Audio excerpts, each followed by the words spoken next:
আসসালামু আলাইকুম।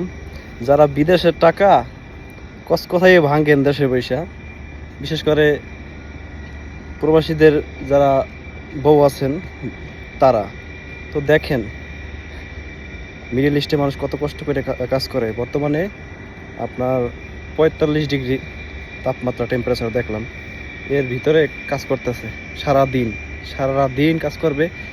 দেখাই আপনাদের, দেখেন এখানে দেখছেন আমাদের বাংলাদেশি ভাইরা কাজ করতেছে। পুরো রোদ, এই মাঠটা পুরো রোদ, 42 ডিগ্রি তাপমাত্রা।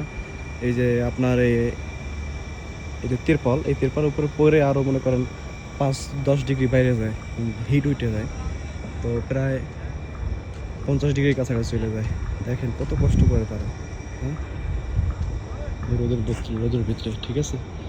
তো সবাই একটু কষ্টটা বুঝবেন, প্রবাসীদের কতটা কষ্ট করে টাকাটা পাঠায় দেশে, খরচ করলে বুঝে শুনে খরচ করবেন, এই ধুমধাম ভাঙবেন না, ঠিক আছে।